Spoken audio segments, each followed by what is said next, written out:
Assalamualaikum warahmatullahi wabarakatuh.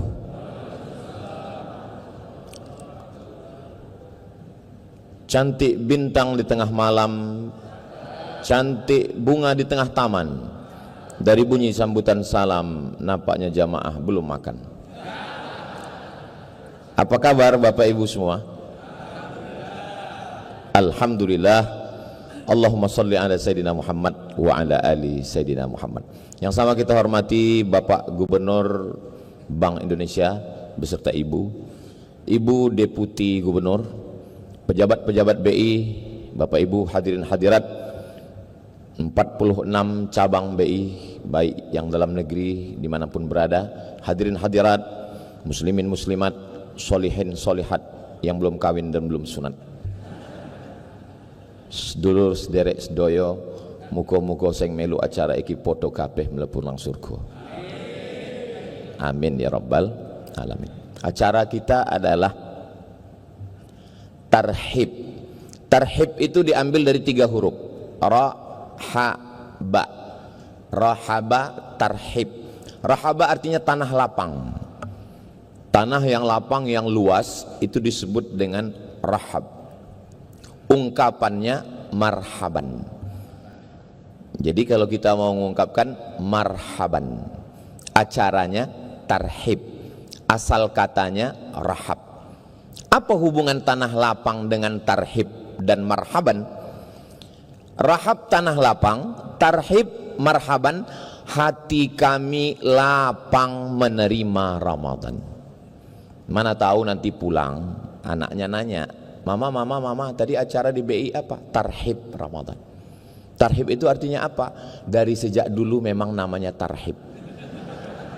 Jangan banyak tanya, karena yang banyak nanya itu Yahudi Israel.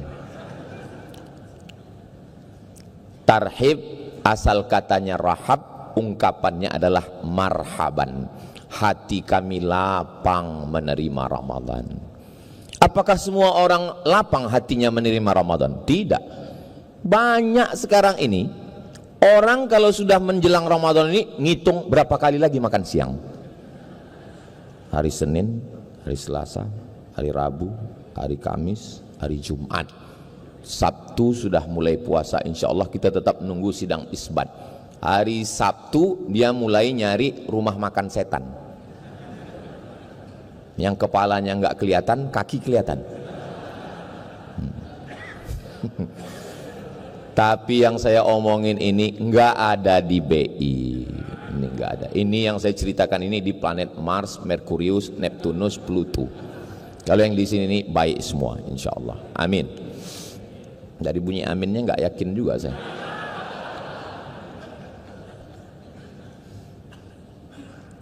Marhaban ya Ustaz Abdus Somad, hati kami lapang menerima Ustaz. Marhaban ya Ramadan, makanya dilantunkan dalam lagu. Marhaban ya Ramadan, tiba-tiba Ramadan. Karena dia rasanya baru kemarin lapar, ini kok lapar lagi. Lalu kemudian tema kita luar biasa,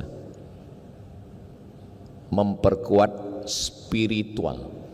Yang kelihatan itu disebut dengan material, yang tidak kelihatan itu disebut dengan spiritual.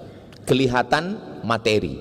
Makanya kalau ada perempuan dia maunya yang kelihatan aja, mobil, rumah, uang, itu disebut dengan cewek materi. Itu diambil dari kata material. Kalau ada suami yang selalu ngomong cinta tapi nggak pernah ada buktinya, itu namanya suami spiritual. Karena cinta itu nggak kelihatan. Kalau ada suami mengatakan jutaime, kalau bahasa kampung kami I love you, itu cinta itu spiritual, nggak kelihatan. Apa buktinya? Buktinya material. Maka mesti seimbang antara spiritual dengan material. Innallaha la yanzuru ila ajsamikum. Allah tidak melihat bentuk tubuh kamu. Seandainya Allah melihat bentuk tubuh, tentu binaragawan lebih dulu masuk surga. Wala ila suwarikum. Allah tidak melihat rupa wajah kamu. Kalau Allah melihat wajah, maka yang oplas lebih dulu masuk surga. Kalau dengar ceramah saya, kuncinya satu aja, jangan tersinggung. Karena ada beberapa orang tersinggung, pulang, meninggal. Ini saya bukan nakut-nakuti. Mohon maaf ya kalau boleh saya nanya, kira-kira ada yang tersinggung nggak? Alhamdulillah, ternyata banyak juga yang takut mati. Jadi antara spiritual dengan material dalam Islam itu mesti seimbang. Innallaha la yanzuru ila ajsamikum, Allah tidak melihat wajah kamu, material. Wala ila suwarikum, Allah tidak melihat badan kamu, material. Walakin yanzuru ila qulubikum, Allah melihat hati kamu, spiritual. Tapi jangan gara-gara tausiah Ustaz Somad siang ini, besok masuk kantor nggak mandi, nggak cuci muka. Langsung Pak Gubernur nanya, ini penampilannya kok begini? Yang penting hati kolbu kita, Pak Gubernur. Makanya ketika kita bercermin melihat wajah, coba lihat, perhatikan. Allahumma kama hassanta khalqi, sebagaimana engkau perbaiki khalqi, materialku, fahassin khuluqi, perbaikilah spiritual. Islam mengajarkan seimbang antara material dengan spiritual. Kenapa Ramadan ini temanya spiritual? Karena di antara semua ibadah, 5 rukun Islam, yang paling tinggi tingkat spiritualnya adalah puasa. Kita cek satu-satu. Syahadat. Syahadat itu material, kelihatan. Selesai sholat Jumat ini, tolong Bapak Ibu jangan dulu pulang ke rumah, karena ada saudara kita yang akan masuk Islam mu'alab. Didengar, mulutnya kelihatan.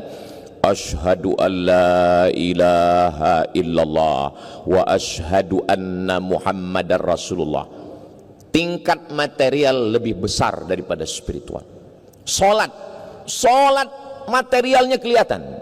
Allahu Akbar, suara terdengar. Bismillahirrahmanirrahim, material lebih besar. Zakat apalagi, uang, zakat mal, zakat gaji, pendapatan, zakat beras, zakat makanan, kelihatan. Haji apalagi kelihatan. Store 2025, berangkat 2055, meninggal 2051. Tiap tahun selamatan. Ketemu di bank, nyetor ONH, iya. Mau berangkat haji, iya. Istri suami ikut? Enggak, alhamdulillah. Karena kalau kita sebut satu keluarga, langsung kumat jantung, mati. Artinya apa?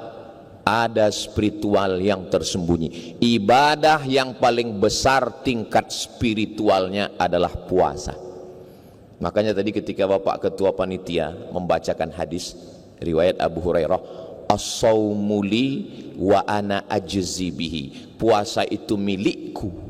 Kenapa Allah menisbatkan puasa kepada dirinya? Karena tingkat spiritual yang paling tinggi adalah puasa. Mohon maaf Pak Ketua Panitia, tadi ketika beliau tampil ke depan membacakan hadis, dalam hati saya, ini penceramahnya kok 2 orang hari ini. Saya udah 2 kali kena prank ini di BI. Tadi begitu tadi adik-adik kita yang suaranya luar biasa, itu saya sangka diundang dari luar pemain naturalisasi. Ternyata pegawai BI juga. Ketua Panitia juga menyampaikan sambutannya, membacakan hadis. Masya Allah, tabarakallah. Makanya penceramah kalau datang ke BI ini mikir 2 kali. Saudaraku yang dimuliakan Allah Subhanahu wa ta'ala, dimulai spiritual itu ditajamkan dari mulai niat. Niat itu letaknya di sini. Kata Imam Jalaluddin Abdurrahman As-Suyuti, mahallun niyati al-qalbu, letak niat adalah qalbu. Nama kitabnya Al-Ashbah wan Nazair. Enggak Pak Ustaz, niat itu letaknya di sini. Nawaitu sauma ghadin an ada'i fardhi syahri Ramadan hadhihi sanati lillahi ta'ala. Mulut hanya menguatkan hati. Kalau hati sudah kuat, mulut enggak perlu. Makanya kalau ada istri yang nyuruh suaminya mengucapkan I love you, itu artinya kurang kuat di sini, minta di sini. Kalau yakin dia nggak perlu. Suami-suami jangan berkecil hati, karena menurut survei 90% suami di Indonesia tidak mengucapkan I love you kepada istrinya. Karena memang suami banyak yang malu. 90% mereka lebih banyak mengungkapkan itu ke istri orang lain. Tapi bukan di BI. Di BI ini baik semua. Kan kelihatan dari wajahnya orang-orang soleh semua. Ustaz tahu dari mana? Dari senyumnya yang lepas itu. Itu senyum yang lepas, itu material. Bahwa spiritualnya juga lepas. Orang kalau terkunci di dalam, senyumnya juga terkunci, nggak bisa lepas. Saya beberapa tempat itu ceramah, saya pancing dengan pantun, nggak bisa lepas. Ketawanya terbatas. Nggak bisa lepas. Tapi ini Masya Allah. Saya menyangka di kantor ini, yang paling tinggi jabatannya itu adalah gubernur. Ternyata di sini tidak. Buktinya di atas lebih banyak yang lebih tinggi lagi. Hai guys. Masya Allah, tabarakallah. Memang acara kita yang material ini nih, yang material. Tapi yang spiritual, yang jamaah tidak kelihatan, 46 kantor ada, tapi nggak kelihatan. Jadi kalau yang ngikuti acara pengajian itu offline langsung, itu surganya juga offline.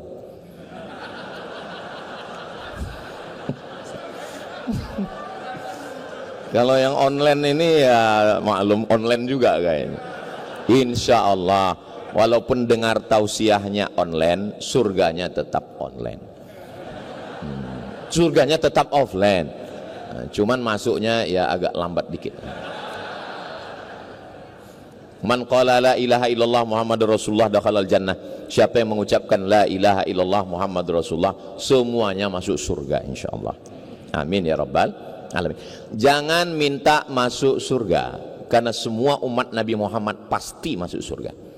Tapi mintalah selamat dari neraka, karena tidak semua umat Nabi Muhammad selamat dari neraka.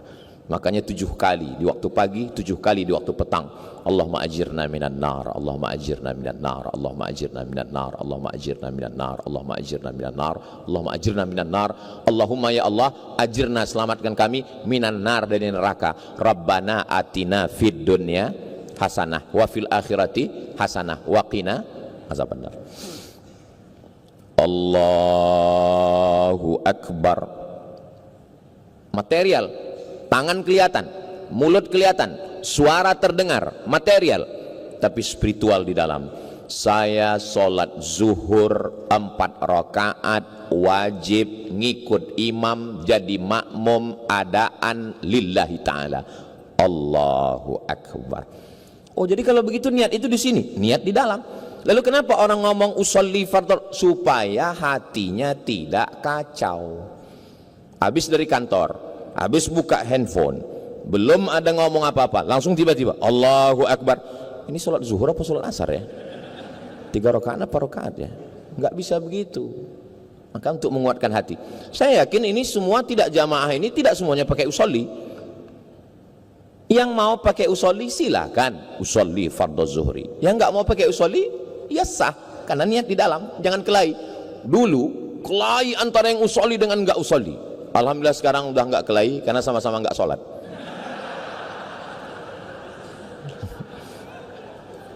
Ini tidak ada di BI, tempat lain. Di dalam niat itu terkandung spiritual yang mendalam.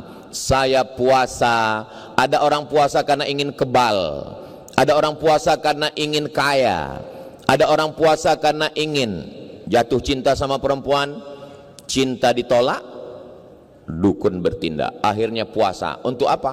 Pelet. Miskin susah melarat, puasa. Untuk apa? Babi ngepet. Disakiti orang, terzolimi, teraniaya, mau ngebalas, puasa. Untuk apa? Santet. Santet, pelet, babi ngepet. Pakai puasa. Dalam Islam bukan. Puasa gunanya adalah untuk menajamkan kolbu spiritual. Nawaitu sauma ghadin an adai fardhi syahri Ramadan hadhihi sanati lillahi ta'ala. Saya nggak bisa bahasa Arab Pak Ustadz. Ya pakai bahasa Indonesia. Saya puasa besok hari karena Allah Ta'ala. Saya kalau pakai bahasa Indonesia rasanya kurang dalam Pak Ustadz. Pakai bahasa saya, aku saiki niat poso sisuk lillahi ta'ala. Pakai bahasa Minang lah Pak Ustadz, ambo ariko bapuaso lillahi ta'ala. Kita orang Indonesia, tapi kita punya suku dan berbangsa-bangsa, dan kita berbahasa. Saya sampai hari ini, walaupun saya sekolah di Mesir, di Maroko, tapi kalau berdoa saya tetap pakai bahasa Indonesia. Doa itu di awal itu saja yang kita pakai bahasa Arab. A'udzubillahi minasyaitonirrajim. Bismillahirrahmanirrahim. Alhamdulillahirabbil alamin. Wassalatu wassalam. A'udzubillah, bismillah, alhamdulillah, sholawat. Sisanya pakai bahasa kita masing-masing. Dari mulai niat. Lalu kemudian di siang Ramadan, disitulah spiritual kita sedang ditajamkan setajam-tajamnya. Jam menunjukkan pukul 1. Lapar melilit, halus, hangus, haus membelit, tenggorokan terbakar kering. Masuk ke toilet kamar mandi Masjid BI. Wow, ada cincau. Tutup kunci pintu toilet. Lihat ada air. Andai ada pegawai karyawan yang memasukkan air ke mulutnya, jangankan satu teguk, satu ember, nggak ada yang tahu. Tapi kenapa dia tidak melakukan itu? Dia sedang ditajamkan spiritual. Saya sedang bersama dengan Allah. Padahal kalau dia mau, dia teguk itu air banyak-banyak, habis itu keringkan bibir, keluar dari kamar mandi, miringkan kepala, gaya agak mati. Bisa aja, tapi dalam hatinya menolak, nendang rasanya. Saya munafik, saya bohong. Coba perhatikan nanti waktu bulan puasa. Kumur-kumur memasukkan air ke mulut sekali, ludahnya sampai 5 kali. Padahal air itu sekali ludah sudah keluar. Kenapa? Ada rasa takut kepada Allah Subhanahu wa ta'ala. Siang-siang lagi nyantai, tugas lagi ringan, tiba-tiba ada yang nelpon. Mbak, teh, katanya suami si anu, anak si anu, kabar si anu, anak si anu, suami si anu, kabar si anu, gimana kabarnya? Shh. Jangan bicarakan aib orang lain. Kenapa? Kita sedang puasa, tajam spiritualnya. Terus ngobrol kita ini gimana? Nanti habis maghrib kita lanjutkan.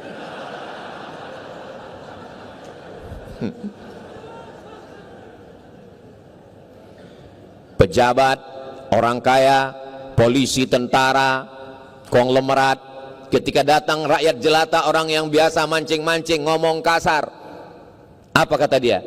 In syatamahu ahadun, kalau ada orang caci maki. In qatalahu ahadun, kalau ada yang ngajak kelahi. Falyaqul, mulutnya berkata, inni shaim, inni shaim. Saya sedang puasa, saya sedang puasa. Karate dan 1 dan 2, pakai sabuk hitam, polisi dan tentara, punya pistol, tapi saat itu dia mengatakan dengan ketajaman spiritualnya, inni shaim, saya puasa. Andai pun dia marah sekali, inni shaim. Nanti habis azan maghrib, habis kucubit ginjalmu, katanya. Kenapa orang tidak marah? Kenapa orang tidak mau bicara aib orang lain? Kenapa orang tidak mau satu tetes air menetes? Karena spiritual yang tajam. Bayangkan, coba kita bayangkan, spiritual yang tajam di siang Ramadan itu kalau dibawa ke 11 bulan berikutnya, apa yang terjadi? Inspektorat Jenderal bubar, Badan Pengawas Keuangan istirahat, KPK agak ringan bebannya sedikit. Begitulah tajamnya spiritual. Lalu kenapa umat Islam terbesar di dunia Kenapa kita tidak bisa menajamkan itu? Karena Ramadan tinggal Ramadan. Apakah Allah yang kita sembah di Ramadan itu berbeda dengan Tuhan yang kita sembah di Syawal? Sama. Allah la ilaha illa huwa. Allah kita satu. Qul huwallahu ahad. Allahu, itu dia. Allahus Samad. Allah tempat meminta. Terus yang ceramah ini namanya Abdus Samad, hamba Allah. Jadi jangan nanti siapa yang ceramah tadi? Allah. Allahus Samad, Allah tempat meminta. Kalau yang ceramah ini Abdus Samad, hamba Allah. Hamba artinya orang yang tidak punya apa-apa, bukan apa-apa dan bukan siapa-siapa. Itulah dia hamba. Tapi kemudian ketika nama itu disandingkan dengan Allah, dia menjadi mulia. Maka nama yang paling mulia adalah nama orang yang rendah, hina, nggak punya apa-apa, jadi mulia karena Allah. Abdullah, Abdurrahman, Abdurrahim, Abdus Samad. What is in a name? Apalah arti sebuah nama? Dalam Islam nama adalah doa. Apakah nama mesti bahasa Arab? Enggak. Gunakanlah pakai nama-nama, pakai bahasa apapun selama nama itu baik. Saya pengalaman selama jamaah, selama jadi ustadz, selama jadi dosen, banyak sekali nama yang macam-macam. Pas lagi baca absen, nama Camry. Wah, ini merek sedan ini. Kok bisa nama kamu merek mobil? Saya lahir 17 Agustus Pak Ustadz. Terus apa hubungannya? Camry maksudnya kemerdekaan Republik Indonesia. Mantap, cinta tanah air, NKRI harga mati. Cuman biar nampak di belakangnya mungkin Ahmad Camry, Muhammad Camry, ya, bagus, nggak apa-apa. Sekarang banyak orang buat nama anak itu pakai cocokologi, dicocok-cocokkan. Nama suami Sulaiman, nama istri Toyibah, nama anak Letoy. Mohon maaf Pak, jangan sampai tersinggung kalau ada. Saudaraku yang dimuliakan Allah Subhanahu wa Ta'ala, kira-kira lebih banyak yang material atau yang spiritual? Kalau saya nanya, jamaah jangan merasa tertekan, stres, galau. Saya termasuk penceramah yang gak suka menekan, nakut-nakuti jamaah. Jadi kalau dalam ceramah itu nanti saya ada nanya, diam aja, nanti saya jawab sendiri. Apakah manusia itu lebih banyak material atau spiritual? Lebih banyak. Nggak usah dijawab, saya jawab sendiri. Lebih banyak spiritual. Karena yang material ini, tulang, daging, kuku, bulu, dari ujung kaki sampai ujung rambut, itu semuanya binasa dimakan cacing tanah. Bapak, ibu, pejabat, kaya, miskin, ustadz, semuanya berasal dari tanah. Berjalan di atas tanah, masuk lubang tanah, dimakan cacing. Masa iya kita ini semua diciptakan dari tanah Pak Ustadz? Iya. Kalau memang betul kita diciptakan dari tanah, kok sifatnya beda-beda? Iya, sesuai dengan perbedaan tanah. Itu teman saya itu Pak Ustadz, semua beban hidupnya diserahkan ke saya. Mungkin dia diciptakan dari tanah longsor.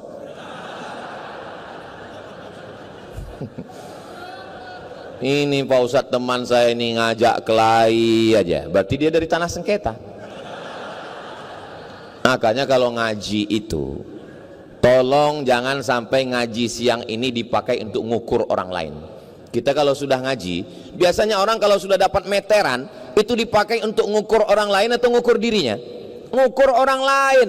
Orang kalau sudah dapat 1 meteran, ngukur. Oh, kamu kurang 1 meter. Tolong kalau ngaji ngukur diri sendiri. Saya nggak mau selesai ngaji ini besok semuanya ngobrol. Si Anu tanah timbun, si Anu tanah sengketa. Jangan. Kita sedang mengkaji diri kita sendiri. Yang saya khawatir nanti setelah habis teman-temannya muncul, Ustadz Somad itu kira-kira tanah apa ya? Ustadz Somad itu kayaknya tanah liat. Saudaraku yang dimuliakan Allah Subhanahu wa Ta'ala, kita sebagai material sekarang, saya lahir, aduh ketahuan ini umur berapa? Saya lahir 1977. Sekarang baru berarti sekitar 27 apa berapa? Sekarang udah 48. Kalau umur saya ditakdirkan Allah SWT 60, 70, 80, anggaplah 80 meninggal. Tapi kita di alam barzah, di alam kubur jauh lebih lama. Jadi di alam material ini kita sebentar sejenak. Di alam material, setelah itu di alam spiritual, alam barzah. Apa di alam barzah itu kita hidup, Pak Ustadz? Ya. Mana dalilnya bahwa di alam barzah itu kita hidup? Saya mau ke airport. Kemarin saya ziarah ke makam Pak almarhum Syafruddin, mantan Wakapolri. Lalu kemudian ketika saya masuk di pemakaman Kalibata, makam pahlawan, saya ucapkan salam. Assalamualaikum ya ahla diyar minal mu'minin wa inna insyaallah bikum lahiqun yarhamullahul mustaqdimina wal mustakhirin nas'alullah lana wa lakumul afiyah. Itu adab kita kalau ziarah kubur. Saya enggak hafal doa yang panjang Pak Ustadz, saya kasih doa minimalis. Assalamualaikum ya ahlal kubur. Payah juga ngapalnya Pak Ustadz, enggak usah baca, gerakkan aja mulut. Mana tahu bahwa anak-anak kita ngelihat, papa kok enggak membaca katanya. Paling enggak kita ada alasan kan. Tolong nanti menjelang Ramadan yang ada tradisi ziarah kubur, itu lihat pamflet, baleho, banyak yang tempat itu enggak ada tata cara adab. Tolong print kan, buatkan baleho setengah seperempat ini adab-adab ziarah kubur, mengucapkan salam, kirim Al-Fatihah, panjang waktu baca Yasin. Karena ini kalau tidak dijelaskan, banyak orang sampai ke makam ambil handphone, selfie, update status, pulang. Kita itu menunjukkan bahwa alam barzah, walaupun dagingnya, tulangnya, kukunya sudah menyatu dimakan tanah, tapi dia tetap hidup di mana? Spiritual, yang disebut dengan roh. Apakah orang-orang barat, Amerika, Eropa itu percaya kepada spiritual? Ya. Dari mana Ustaz tahu orang barat itu percaya spiritual? Ketika kapal akan tenggelam di tengah laut, dia akan memakai obor, dia akan pakai bendera, minta tolong ke helikopter. Apa kata dia? SOS. Apa itu? Save our soul. Soul adalah spiritual, roh. Seandainya mereka tidak percaya kepada roh, tidak percaya kepada kolbu, tidak percaya kepada spiritual, mereka akan mengatakan save our body, selamatkan badan kami. Kita sebagai orang Indonesia, terlepas dari agama apapun, kita percaya kepada spiritual. Mana buktinya? Dalam lagu kebangsaan Indonesia Raya, bangunlah jiwanya, bangunlah badannya untuk Indonesia Raya. Lebih dulu spiritual atau material? Saya jawab sendiri. Lebih dulu spiritual. Bangunlah jiwanya, barulah bangunlah badannya. Karena badan ini hanya cangkangnya. Bagaimana cara menajamkannya? Ditajamkan dengan Ramadan 30 hari. Cara menajamkan yang kedua, ditajamkan dengan zikir. Saya selalu berzikir Pak Ustadz, subhanallah, subhanallah, subhanallah. Itu bukan zikir, itu nyebut. Kalau istri saya ngingat saya, bagaimana cara dia mengingat saya? Apakah disebutnya somat, somat, somat, somat? Itu nyebut. Kalau ingat itu dalam diam. Ingat itu dalam diam di dalam. Tapi kita mesti mengungkapkannya lewat lisan. Bacaan itu membantu kita. Subhanallah, subhanallah, subhanallah. Mulut nyebut, hati ngingat. Jangan sampai mulut subhanallah, subhanallah, subhanallah, hati ngingat. Ini THR cair apa enggak? Itulah mesti ada koneksi antara kolbu dengan lisan. Makanya kata Nabi SAW, ala fil jasadi mut'ah. Di dalam jasad dari ujung rambut sampai ke ujung kaki ini ada satu gumpal, ada satu kepal, sesuai dengan sebesar gumpalan tangan saya. Jadi saya kebetulan tangan saya sebesar ini, jantung saya pun sebesar ini. Berdegup, berdetak di jantung sebelah kiri, 2 jari di bawah. Terasa itu degupnya.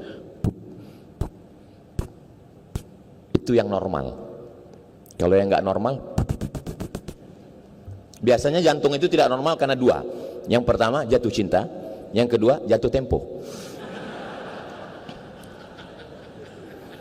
Yang nakal itu kolesterol, bukan. Yang nakal itu diabetes gula darah, bukan. Yang nakal itu adalah karbohidrat, bukan. Yang nakal itu adalah pikiran. Pikiran mempengaruhi detak jantung. Tapi kalau jantungnya tenang, ala bidzikrillahi tatmainnul qulub. Kalau jantungmu mengingat Allah, maka dia akan tenang. Bagaimana cara mengingatnya? Bangun tengah malam, matikan TV, matikan kipas, matikan handphone, matikan semua, duduk dengan tenang, terdengar suara jantung. Itulah diiringi dengan kalimah Allah, Allah, Allah, Allah, Allah, Allah, Allah, Allah, Allah, Allah, Allah, Allah, Allah, Allah, Allah. Tidak bersuara, karena zikirnya di dalam. Selama hayat di kandung badan. Tapi jangan gara-gara ini nanti habis sholat nggak ada zikir semua. Assalamualaikum warahmatullahi wabarakatuh, semua.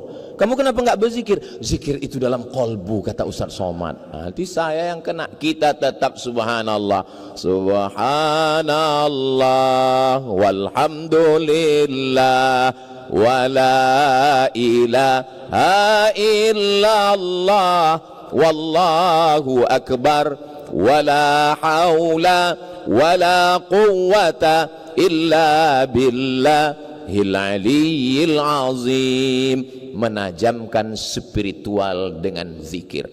Orang berzikir di masjid biasa, berzikir ketika di samping Ka'bah, subhanallah walhamdulillah wala ilaha illallah wallahu akbar, biasa. Di mana baru nampak zikir? Ketika datang orang bawa uang 1 koper untuk menyogok kita, dan di saat itu kolbu kita hidup berkata Allah, Allah, Allah, Allah, Allah, Allah, Allah. Itulah dia zikir. Banyak orang berzikir di masjid, banyak orang berzikir di Ka'bah, banyak orang berzikir di Masjidil Haram, tapi ketika di kantor stop. Orang memenjarakan Tuhan dalam masjid. Dipenjarakannya Tuhan dalam masjid, dikunjunginya 1 hari 5 kali. Syukur, masih ada yang mengunjunginya setahun sekali, hari raya Idul Adha, sambil bawa kupon ngambil daging kurban. Kapan ketika membuktikan zikir? Ketika tiba-tiba masuk WhatsApp, WA, hai sayang, ini nomor Ustadz Somad ya. Ketika itu dia hidup, Allah, Allah, Allah. Itulah yang disebut dengan zikir. Ustaz sudah pernah? Belum. Sab'atun yuzilluhumullah, orang yang dapat naungan Allah, yauma la zilla illa zilluh. Ketika pada hari itu tidak ada naungan kecuali naungan Allah. Ketika dia datang kesempatan buat dosa, tapi kolbunya tetap hidup Allah, Allah, Allah. Bersyukurlah Bapak Ibu yang akan dilatih nanti dalam 3 otak. Saya selama ini yang tahu saya otak-otak. Rupanya ada 3 otak, 1 otak, 2 otak, 3 otak. Dapatkan bukunya ke nomor berikut. Saudara yang dimuliakan Allah Subhanahu wa taala. Bagaimana cara menajamkan spiritual? Yang pertama, puasa. Yang kedua, zikir qalbu. Yang ketiga, mengingat mati. Sengaja ini saya akhirkan. Karena kalau ini saya bacakan pertama, saya khawatir besok pegawai ini 2/3 nggak masuk kantor lagi. Pas ditanya sama Pak Gubernur, kenapa nggak masuk? Kita mau mati semua Pak Gubernur. Apa kata Pak Gubernur? Ustadz Somad jangan diundang lagi kemari. Dia mematikan etos kerja kita semua. Ingat mati bukan berarti kita meninggalkan dunia. Sahabat Nabi itu ingat mati, tapi mereka menggenggam dunia. Belum lagi 100 tahun Nabi meninggal, umat Islam sudah sampai ke Selat Gibraltar yang dibawa oleh Jenderal Tariq bin Ziyad. Negeri itu bernama Andalusia. Kalau saya tanya mahasiswa, Andalusia di mana tuh Pak Ustadz? Nggak tahu Andalusia. Real Madrid, Barcelona. Ya. Spanyol 700 tahun. Jadi jangan bayangkan sahabat Nabi itu duduk di Taman Raudhah, zikir, nunggu malaikat maut datang. Tidak begitu, Besti. Kematian bukan membuat kita hilang spirit, semangat. Kematian menajamkan spiritual. La tuftahannal Konstantiniyah, kata Nabi. Kamu akan menguasai Konstantinopel. Jangan katakan Nabi itu, ya udahlah dunia ini kita tinggalkan, kita mau mati aja semua. Saya nggak mau begitu. Tolong ceramah ini jangan dipotong 5 menit hanya nonton di TikTok. Tonton utuh di channel Ustaz Abdul Somad Official, subscribe, like, share, and comment.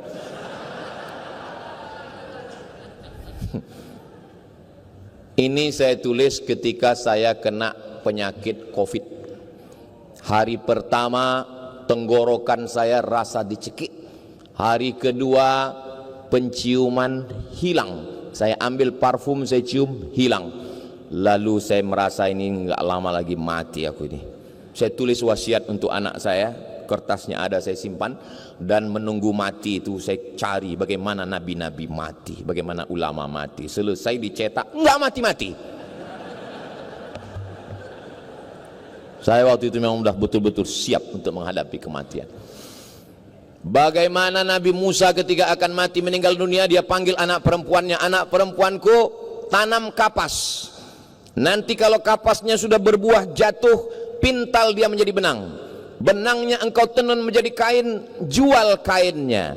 Lebih baik engkau nanam kapas menjadi benang, benang jadi kain, kain kau jual daripada menjual harga diri, karena kau akan diminta tanggung jawab di hadapan Allah. Kenapa yang dia pesankan anak perempuan? Mudah-mudahan Bapak Ibu yang punya anak perempuan dijaga Allah Subhanahu wa taala. Man ala thalatha banatin, siapa yang punya 3 anak perempuan, fa'addabahunna, dia jaga dengan baik, wa zawwajahunna, dia nikahkan dengan orang baik-baik, wa ahsana ilaihinna, dia buat baik sampai mati, falahul jannah, dia masuk surga. Di antara Bapak Ibu yang punya 3 anak perempuan sudah punya kunci surga. Yang baru punya 2 tambah lagi. Ustaz Somad belum punya anak perempuan. Saudaraku yang dimuliakan Allah Subhanahu wa taala. Lalu kemudian Nabi Muhammad sallallahu alaihi wasallam berada di atas pangkuan Sayyidatuna Aisyah. Lalu kemudian apa kata Nabi SAW? As-salah, as-salah. Jangan tinggalkan salat, jangan tinggalkan salat. Wa ma malakat aimanukum, perempuan hamba sahaya, budak. Waktu itu itulah makhluk yang paling lemah. Jangan aniaya orang. 2 pesan Nabi menjelang kematian. 1, sholat kepada Allah. 2, jangan zolimi orang. Bagaimana dengan Abu Bakar Siddiq? Abu Bakar Siddiq berpesan, nanti kalau aku mati kuburkan aku dekat Nabi. Bawa jenazahku, ucapkan salam ke pintu makam Nabi. Kalau terbuka pintunya, masukkan jenazahku. Kalau pintunya tertutup, bawa aku ke pemakaman Baqi. Panjang umur, sehat badan, mudah-mudahan kita nanti umroh akbar bersama Ustaz Abdul Somad. Ongkos tanggung masing-masing. Begitu Abu Bakar Siddiq radhiyallahu anhu meninggal, dibawa jenazahnya ke pintu makam Nabi, diucapkan salam. Assalamu alayka ya Rasulullah, assalamu alayka ya Habiballah, assalamu alayka ya khaira khalqillah, assalamu alayka ya safwatallah. Jatuh gemboknya, terbuka pintunya. Dimakamkanlah Abu Bakar Siddiq di samping makam Sayyidina wa Maulana Muhammad sallallahu alaihi wasallam. Lalu kemudian bagaimana? Di sini tidak hanya cerita tentang orang yang baik-baik. Ada satu panglima perang Ats-Tsaqafi, ulama dia bunuh, sahabat Nabi dia pukul, dia hinakan. Bagaimana Allah membalas dia? Mengerikan. Jangan kemana-mana, kita lanjutkan setelah yang satu ini. Biasa kalau di TV gitu. Bagaimana Allah membuat dia sakit. Dia sakit di dalam badannya ini tidak tertahankan. Datang sahabat Nabi namanya Anas bin Malik. Kata dia kepada Anas bin Malik, wahai Anas bin Malik, engkau sahabat Nabi, doamu terkabul. Aku tidak minta engkau berdoa supaya aku sembuh. Jangan doakan aku sembuh, doakan aku cepat mati, aku sudah tidak tahan. Maaf, beribu maaf. Diambil daging sepotong, dimasukkan ke anusnya, ditarik pakai benang, baru ditarik pakai benang, itu ulat-ulat sudah lengket di dalam daging itu.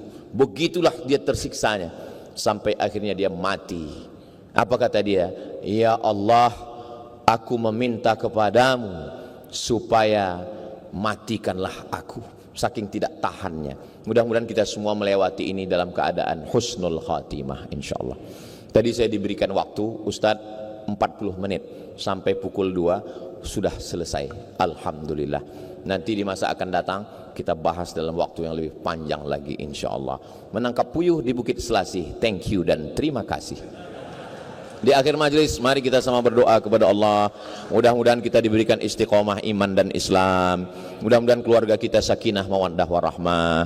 Anak-anak kita semuanya soleh dan soleha.